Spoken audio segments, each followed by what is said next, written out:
Hey, what's up, everyone? This is Drew, and I want to welcome you back to Learn How to See Better. It's the only podcast out there that will improve your vision the longer you listen. Dare to compare.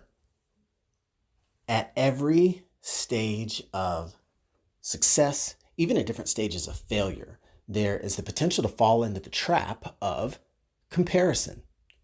Now, don't get me wrong. Sometimes you have to make comparisons to understand, is something good or bad? It's like, well, compared to what? Hey, it's 80 degrees outside. All right. Is that good news or is that bad news? Right. 80 degrees, probably pretty welcome most of the year. But if it's been 120 all summer long and then it drops down to 80, 80 might be a little on the chilly side all of a sudden.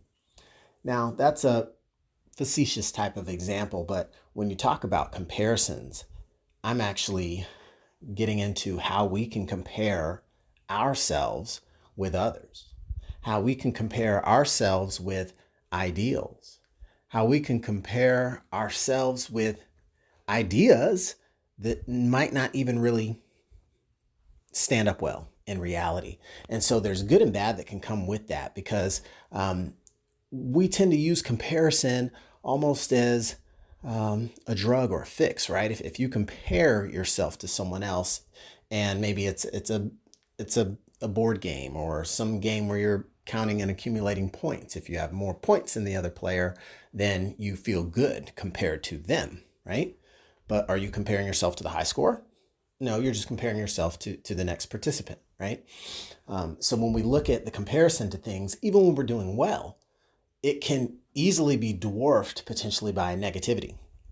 So let's just say you've never golfed before, and it just so happens you have a friend or you meet someone, you guys hit it off pretty well, you develop a friendship, you realize they are a golf fanatic. I mean, they're a great golfer, handicap about 1, right? A small, basically a rating about that golfer. This is they're very, very good. And you've never golfed before.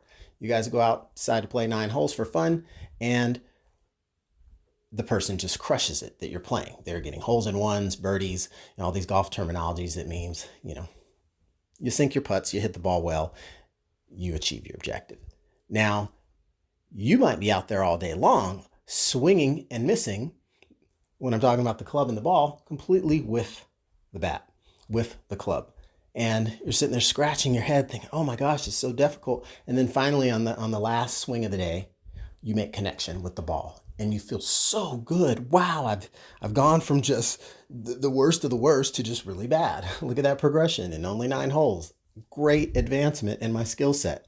But if you're comparing yourself to this scratch golfer, this professional skill level athlete, then guess what? You're going to immediately discount all of the progress that you've made throughout the day and then potentially be emotionally in the dumps. Now, of course, I give an extreme example because it would be silly knowing that without ever golfed in your life, without ever having golfed, that it would make sense you could actually compete with a golf pro, right? But we do that in life. We do that in success. We do that in school with grades. If someone does better than us on a test, more than once, then they're just automatically smarter than you, right? Or these other comparisons that aren't really a positive thing.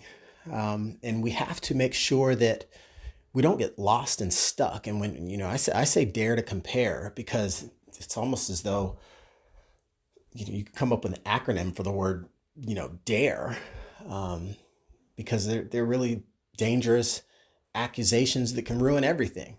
How about that for an acronym for the word dare? Dare to compare. Dangerous accusations ruin everything. And you're accusing yourself in certain instances that you say you're not good enough if you make that wrong comparison. And so when you look at different ways you can use leverage in the world to help battle that, can be by surrounding yourself with positive-minded people that think in a very congratulatory and naturally generous and helpful state. They want to see you succeed as well. It's not about me against you. It's about rising tides float all boats, right? And so I recently recognized this once when I was in a group meeting with some business individuals, and we're all kind of sharing some things, sharing some wins, some progress on things we're working on, mastermind type setup. And one person had a particularly sizable business transaction where they just really had the fruits of their labor come together. And it was like, wow, that is fantastic. Genuinely happy for this person. And then as we're all kind of going around the horn and you get your chance to talk about what you've been up to, and you've also got great things to share, and it's, you have to watch out. It's like, well, if we're just comparing numbers, it wasn't great as this person that just, spoke before you. But how is that relevant at all? Right? Your business, their industry, your industry, right? But it's one of those psychological things that if you're not wary of, you could compare yourself or your success to someone else's, and that really doesn't even make sense. So when I noticed, the thought that just crossed and immediately left, and was, like I said, genuinely happy for this person. It's like, well, them having, a great season of business and me having a great season of business are just two great positive things going on in the world. But it's easy to do that and say that when you're in a good space, right? If I were in a bad space in business, can you naturally have that same happiness, or do you start to compare your progress, your success to someone else's, right? And then even thinking that way kind of blocks that good natural feeling of you feeling good for someone else. So it's like you have to be able to read your own barometer and assess some of your conscious and I guess kind of unconscious thoughts, subconscious thoughts as well. So you can make sure that you're resonating in the right frequency. And if you detect, something amiss, then you might be able to drill back down to the comparisons being made. So, what reason would you be comparing yourself to someone else in this arena of life? What becomes more important is to compete. But most people listening would instantly think, but if why would you compete with the person if you're not supposed to compare yourself with that person? You're kind of sounding a little hypocritical, right? Wrong. I didn't say compete with that person. Compete with yourself. Compete with yourself. You are your only true competition that you need to worry about, right? Are you giving yourself your best? Are you putting your best foot forward? Are you doing the things that are aligned with your best effort that helps you get that peace of mind? It's like even you could quickly transition over to sports. Did you leave the field with your head held high? It was always one of those sayings you kind of learn where it's like, okay, you didn't win. You didn't have more points than the other team, but it didn't mean you didn't play your heart out, right? It has no bearing on your efforts, your passion, your commitment to, victory and putting everything out there. It just turns out the results didn't end up in your favor, right? So you can compete with yourself, right? You can leave the field with your head held high if you know you left it all out there.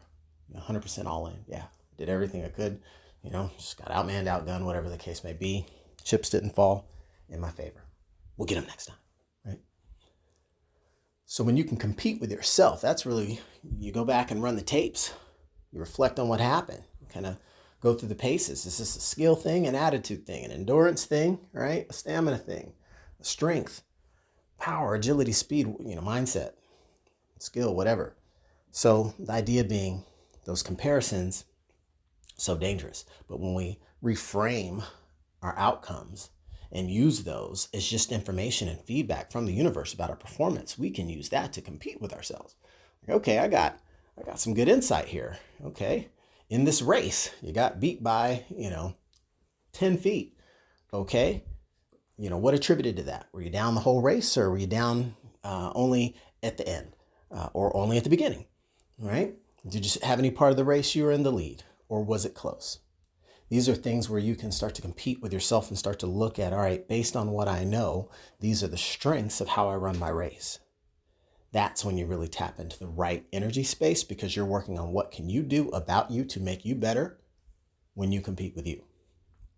And you can let the world stare and compare all they want. Your focus, your energy, where it really needs to be. So dare to compare. Dangerous accusations ruin everything. So I hope you enjoyed that. Dare to compare. While it can be a logically positive thing, watch out. Who are you comparing yourself with? Compare you to you. Compete with you. You don't compare yourself to others if you really want to be able to tap into the best of your strengths. So I hope you enjoyed that and that perspective and what my experience has been on looking at how you measure your own advancements in life and how you make sure you keep the right frame of mind around your progress, because it's about the effort you put forth and how well are you pushing you to become your best version of you. Thanks again for joining. Be sure to share this with someone that you think may benefit and have impact on their lives. And I can't wait to see you on a future episode. Until then, keep learning how to see better. This is your host, Drew Davis, signing off. Thanks.